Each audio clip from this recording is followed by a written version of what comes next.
Salam saudara, kembali bersama saya Hizkia Simatupang dalam renungan pagi kita. Dan dalam kesempatan ini saya ingin berbagi dengan jemaat yang dikasihi oleh Tuhan tentang kisah Kristus yang berkorban bagi kita. Kita tahu bahwa minggu-minggu ini dikenal sebagai Minggu Sengsara Kristus, di mana kita akan memperingati satu minggu lagi, akan memperingati Paskah yang diawali dengan Jumat Agung. Itu sebabnya saya ingin berbagi firman Tuhan terkait dengan karya salib Kristus. Sebelum kita lebih jauh mendengarkan firman Tuhan, saya mengajak Bapak Ibu Saudara untuk mengambil waktu teduh sejenak, memohon Tuhan memimpin persekutuan pagi kita yang kita lakukan secara online ini. Mari kita berdoa. Segala puji kami naikkan kehadirat Tuhan, oleh rahmat dan kasih setiamu, kami dapat bangun kembali, ingin memulai aktivitas pagi kami dengan terlebih dahulu mencari kebenaran-Mu dan kerajaan-Mu, hingga kami beroleh hati yang bijaksana dalam langkah-langkah kehidupan yang Tuhan masih percayakan kepada kami. Kiranya Roh-Mu bekerja di sekitar persekutuan kami dalam firman Tuhan ini. Di dalam nama Tuhan Yesus kami mengucap syukur dan berdoa. Amin. Bapak, Ibu, dan Saudara, saya akan berbagi firman Tuhan tentang rangkaian 18 jam secara penyelamatan yang dilakukan Kristus, yang saya sebut dengan judul Karena Salib-Mu. Firman Tuhan ini didasarkan pada Yohanes pasal 17 ayat 1 hingga pasal 19 ayat 42. Tentu saya tidak akan membacakan ketiga pasal tersebut, tapi akan saya kisahkan runtutan bagaimana karya penyelamatan yang Kristus lakukan dari mulai perjamuan terakhir di Kamis malam hingga kemudian wafatnya Kristus di Jumat Agung. Mari kita lihat beberapa hal penting dalam renungan kita pada pagi hari ini. Saya menuliskan ada 7 pokok yang dapat kita renungkan untuk memaknai pengorbanan Kristus bagi kita. Yang pertama adalah tentang bagaimana seorang murid mengkhianati gurunya, namun berakhir dengan sangat tragis, yaitu bunuh diri. Kemudian yang kedua, peristiwa 18 jam yang dialami oleh Kristus sejak mulai di Taman Getsemani sampai nanti dia menyerahkan nyawanya kepada Bapa. Yang ketiga, bagaimana pengadilan Yesus yang sesungguhnya kita mencari keadilan di pengadilan, ternyata pengadilan Yesus adalah pengadilan yang sesat, pengadilan yang tidak sah, pengadilan yang sama sekali tidak adil. Kemudian kita akan melihat sedikit nanti tentang jam dan makna penyaliban Yesus. Kemudian yang paling penting ada 7 ucapan Yesus dari atas kayu salib dan maknanya bagi kita, sehingga kita dapat memberi arti dan makna kematian Kristus di atas kayu salib bagi kita secara pribadi.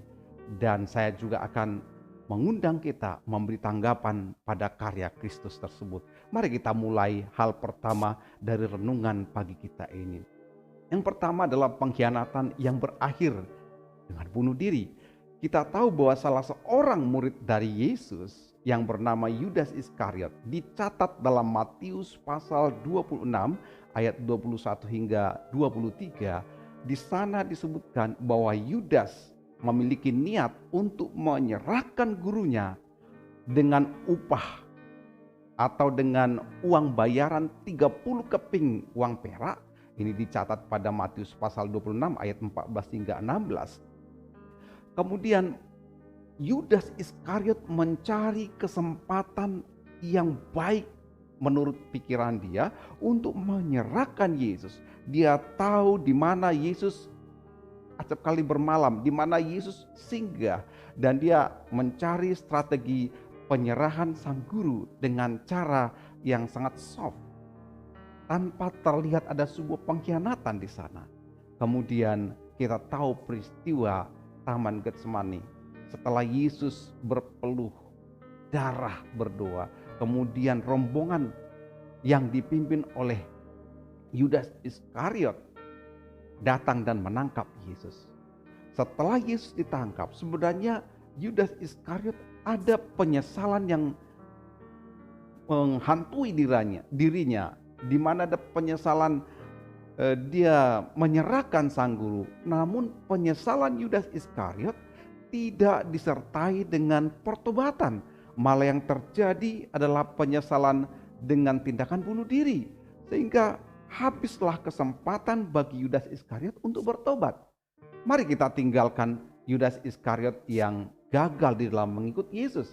Kita kembali pada poin kedua, bagaimana penderitaan Kristus selama 18 jam mulai dari penangkapan di Taman Getsemani sampai dia nanti menyerahkan nyawanya kepada Bapa. Kita tahu setelah Yesus ditangkap, malam itu juga Yesus diadili, dibawa ke pengadilan. Sebuah pengadilan yang tidak layak. Karena tujuan utama dari pengadilan bukan untuk mencari kebenaran, bukan untuk mencari letak persoalan yang diperkarakan, tetapi tujuan utama pengadilan adalah Yesus harus dihukum mati. Sehingga kebencian dan emosi dari para pemimpin Yahudi, para alim ulama, pemimpin agama telah menutup hati nurani mereka, membuat hati nurani mereka buta, sehingga mereka sebagai penegak hukum malah menjadi pelanggar hukum. Mereka tidak peduli proses yang layak. Mereka tidak peduli proses yang adil bagi Yesus. Bagaimana saya mengatakan demikian? Karena mereka melakukan pengadilan pada tengah malam. Yang sesungguhnya pada malam hari tidak boleh ada aktivitas pengadilan. Bukankah masih ada waktu pada siang hari untuk melakukannya? Namun mereka dengan sengaja memplot sedemikian rupa agar Yesus harus dihukum mati sebelum Paskah. Tahapan-tahapan yang begitu melelahkan, diselingi dengan siksaan, persekusi, ejekan, tamparan, ludah, dan penderitaan semakin meningkat dialami oleh Tuhan Yesus. Bapak Ibu Saudara, hal ketiga yang dapat kita lihat dari fakta penyaliban Yesus adalah pengadilan Yesus tidak sah dan tidak adil sama sekali. Saya ulangi, pengadilan Yesus tidak sah dan sama sekali tidak menunjukkan sebuah keadilan. Dinyatakan bahwa ia harus dihukum mati bahkan sebelum keputusan palu hakim diketuk. Tidak ada asas praduga tak bersalah yang ditegaskan di sana, yakni tidak bersalah sebelum dibuktikan di depan hukum. Tidak ada pengadilan yang benar-benar mencari kebenaran. Malah para pemimpin agama Yahudi memunculkan saksi-saksi palsu yang sengaja diperhadapkan untuk mendakwa Yesus. Para pemimpin agama telah memprovokasi dan menyaring saksi-saksi yang tampil dalam pengadilan itu. Bahkan Pilatus sendiri, penguasa Romawi di provinsi Yudea maksud saya, memandang bahwa pengadilan yang telah berlangsung itu sesungguhnya sesat. Bahwa Paulus dengan mengambil air, mencuci tangannya, mengatakan saya tidak bertanggung jawab atas keputusan pengadilan hukuman mati ini. Saya tidak bersalah. Pilatus yang adalah orang yang tidak mengenal Tuhan, tahu membedakan mana pengadilan yang sesungguhnya, mana pengadilan yang sesat. Pemimpin-pemimpin Yahudi yang tahu hukum, yang sungguh-sungguh melayani Tuhan dengan serius dalam menegakkan hukum Musa, malah mereka menjebak Yesus atas ucapan-ucapannya, kemudian mengkriminalisasi apa yang dikatakannya, sehingga mereka memiliki alasan untuk mempersalahkan semua perbuatan dan tindakan Yesus. Kita bisa melihat bahwa tidak ada pembelaan atau tidak ada lawyer yang diberikan mendampingi Yesus. Yesus menghadapi semua persoalan sendiri. Tidak ada proses pengadilan yang sah. Pengadilan berlangsung pada malam hari. Saya sudah tegaskan tadi bahwa yang sesungguhnya tidak dibenarkan ada pengadilan menurut hukum Yahudi yang dilaksanakan malam hari. Pengadilan berlangsung di tempat Sanhedrin. Kalau saat ini konteks Sanhedrin adalah sebuah aliran garis keras dari agama Yahudi.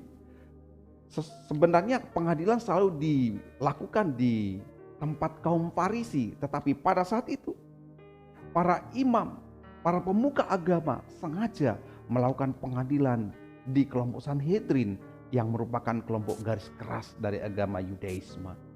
Bapak, Ibu, dan Saudara, hal keempat yang dapat kita pelajari dari proses peradilan yang dihadapi oleh Yesus dan proses kematiannya adalah tentang jam dan makna penyaliban Yesus. Yohanes menulis dalam Yohanes 19 ayat 14 bahwa pengadilan itu berlangsung sekitar 12 jam. Kira-kira jam 12 keputusan sudah diambil bahwa Yesus harus dihukum mati. Kalau kita bayangkan Yesus ditangkap di Taman Getsemane sekitar pukul 00 atau jam 00, kemudian keputusan diambil pada jam 12. Kita bisa bayangkan bagaimana selama 12 jam Yesus tidak tidur, Yesus dalam sebuah kondisi tekanan psikologis, dipukul, dianiaya, ditanyai, ditampar supaya bicara tentang siapa dirinya. Semuanya itu adalah sebuah penderitaan yang sangat mempermalukan Yesus. Keputusan hukuman mati dilakukan pada siang hari jam 12. Untuk sebuah konsekuensi bahwa Yesus harus langsung dieksekusi pada hari itu. Tidak ada lagi penundaan. Itulah yang dilakukan terhadap Yesus.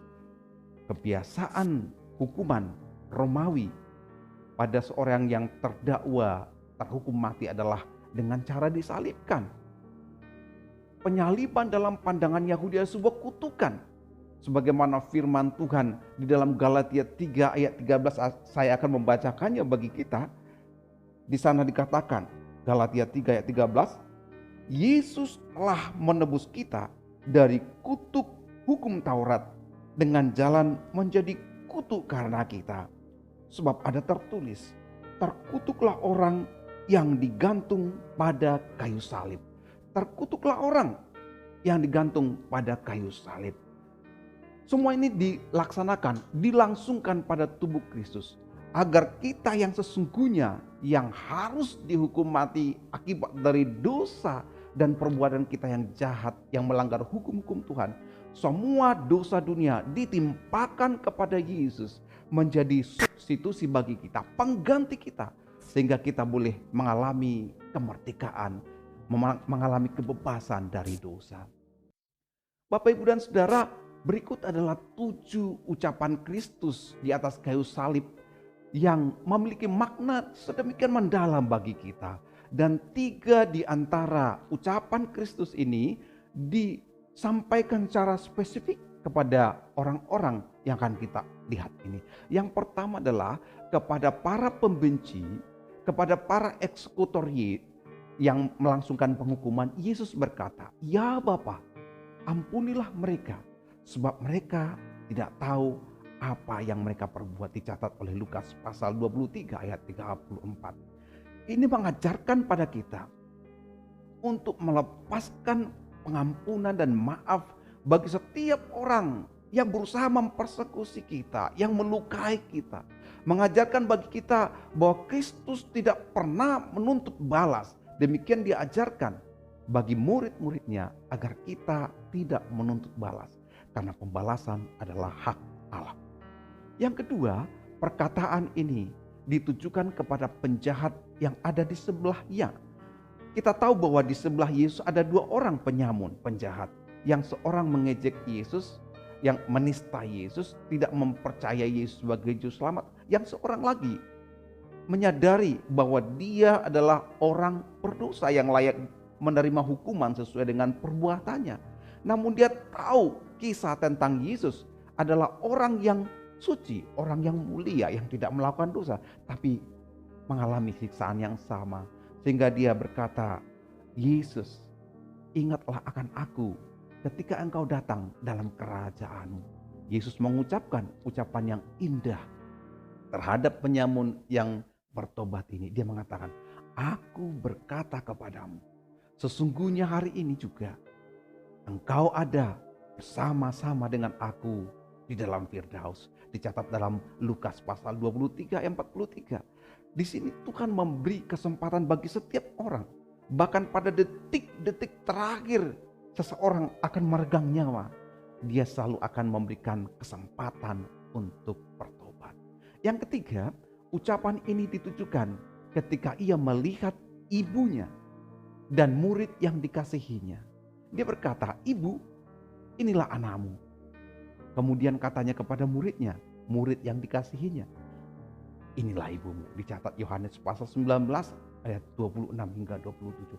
Ini menunjukkan bahkan ketika Yesus akan mati, dia tetap memperdulikan keluarganya. Ini memberi makna dan didikan ajaran bagi kita bahwa kita tidak boleh lalai di dalam memelihara keluarga kita. Sama seperti Yesus, dia mempercayakan ibunya untuk dipelihara oleh murid yang dikasihnya. Demikianlah Yesus memperdulikan keluarga. Ucapan keempat dari kayu salib dari Kristus dicatat bahwa kira-kira jam 3. Matius mencatatnya di Matius 27 hingga pasal 27 ayat 46. Demikian juga Markus mencatatnya di Markus 15 ayat 34. Yesus berseru, "Eli, Eli lama sabachthani." Allahku, Allahku, mengapa engkau tinggalkan aku? Ini mengajarkan pada kita bahwa Bapanya, Tuhan di surga, memalingkan wajahnya dari sang anak. Merasa cicik, merasa begitu kotor karena dosa seluruh dunia ditanggung oleh Yesus. Sehingga tergenapilah bahwa penghukuman itu berlangsung ditimpakan kepada Yesus segala dosa kita. Sehingga dia memandang kita layak, manusia yang bertobat datang kepada yang dipandang layak menyapa Allah sebagai Bapa kita. Ucapan kelima adalah saat ia meregang nyawa. Dia merasa haus dan dia berkata, "Aku haus." Yohanes 19 ayat 28 mencatatnya. Di sini rasa haus yang dialami Yesus bukan berarti dia ingin sesuatu untuk diminum, tetapi dia menggambarkan betapa hausnya dirinya akan keselamatan jiwa-jiwa. Betapa hausnya dirinya bahwa dia melihat semua orang diselamatkan, namun orang yang mengeksekusinya, orang-orang yang menyaksikan penyalipannya, menyodorkan anggur asam yang rasanya bisa mematikan rasa sakitnya.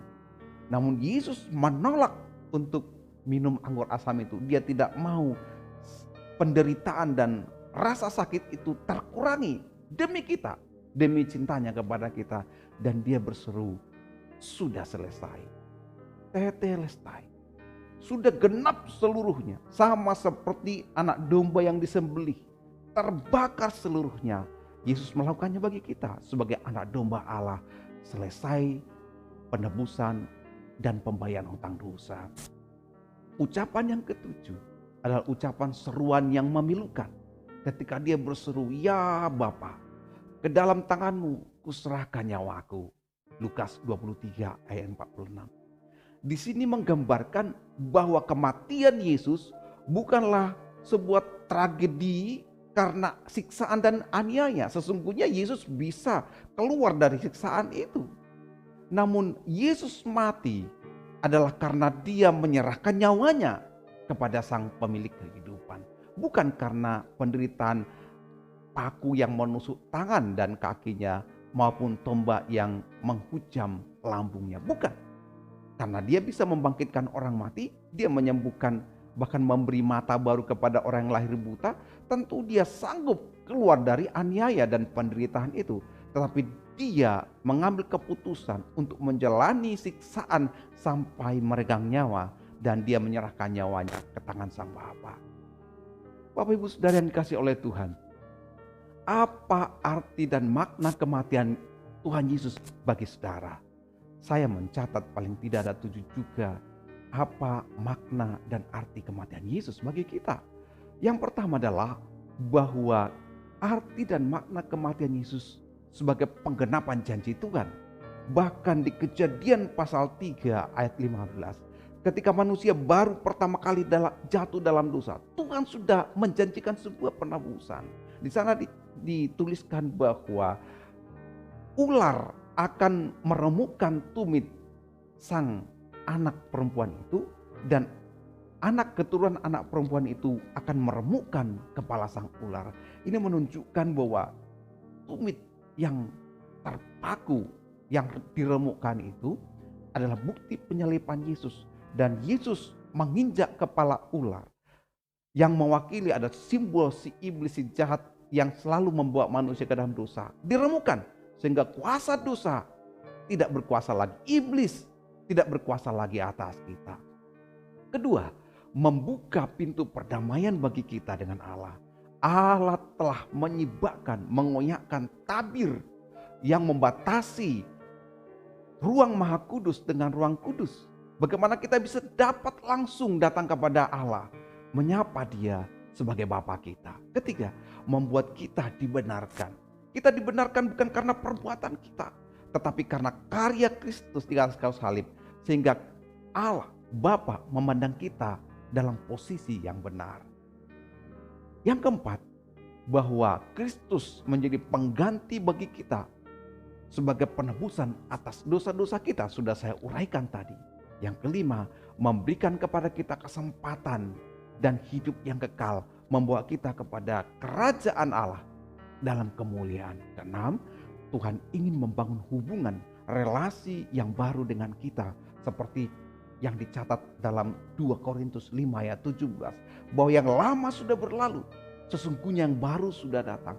Kita memiliki relasi yang baru dengan Bapa sekarang melalui kematiannya, sekaligus menggerakkan dan menghidupkan kita.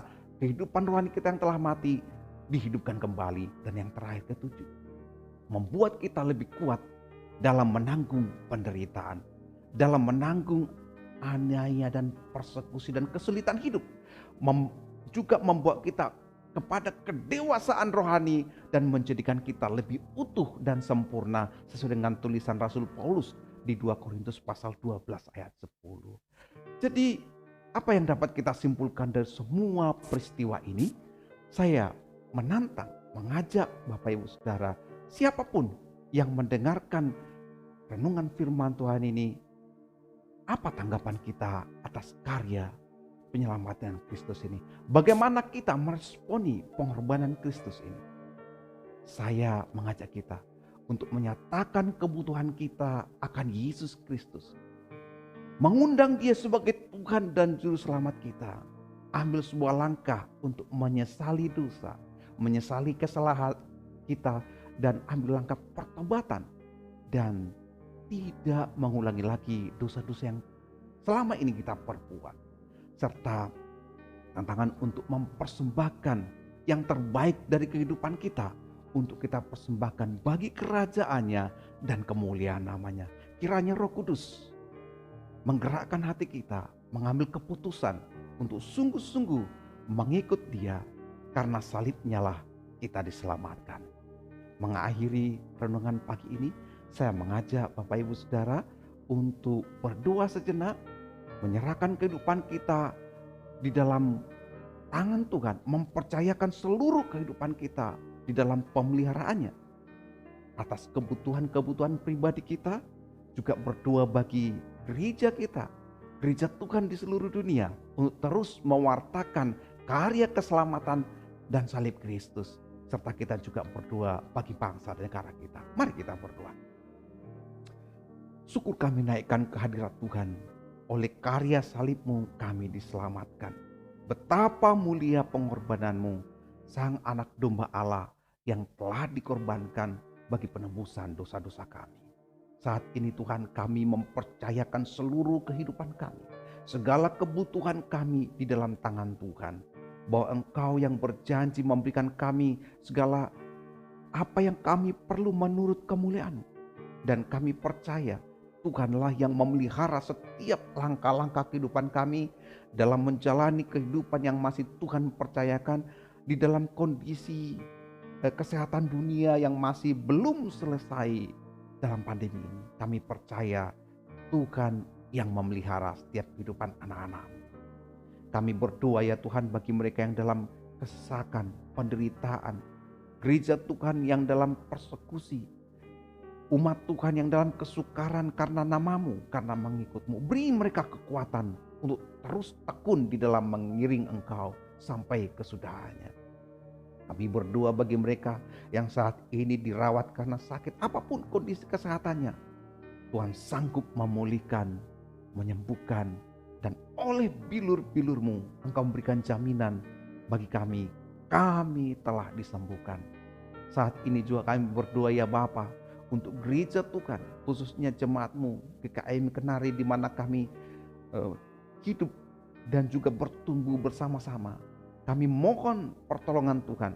Engkau yang pelihara pertumbuhan iman kami melalui firman Tuhan yang dibagikan secara online maupun yang kami ikuti secara onsite di gereja kami, agar kami bersama-sama bertumbuh, tergembalakan oleh para pelayan Tuhan, hamba-hamba-Mu dan majelis gereja kami yang terus berusaha memberikan pelayan terbaik bagi gereja-Mu. Kami mohon Tuhan, masa-masa prapaskah ini kami masuk pada perenungan makna pengorbanan Kristus, agar kami sungguh-sungguh menghargai pengorbanan-Mu itu, agar kami tidak sia-siakan pengorbanan-Mu. Akhirnya Tuhan, kami mohon juga Engkau yang memberkati pemerintahan kami dalam mengelola negeri ini untuk kesejahteraan seluruh masyarakat kami. Engkau yang lindungi para pemimpin-pemimpin kami di pusat hingga di daerah, agar kebijakan-kebijakan yang mereka ambil adalah kebijakan yang mensejahterakan, yang membawa perdamaian bagi negeri kami.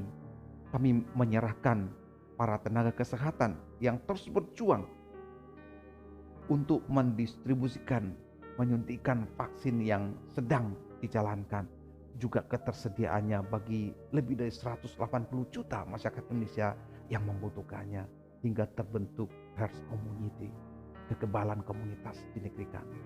Kami menyerahkan semuanya dalam hikmat pertolongan Tuhan. Kami akhiri persekutuan pagi kami di dalam nama Yesus, Tuhan Juru Selamat kami yang hidup. Haleluya. Amin. Kiranya Tuhan memberkati Bapak Ibu Saudara dimanapun siaran ini dapat ditonton dan didengarkan. Sampai bertemu dalam kesempatan yang lain. Shalom, Tuhan Yesus memberkati.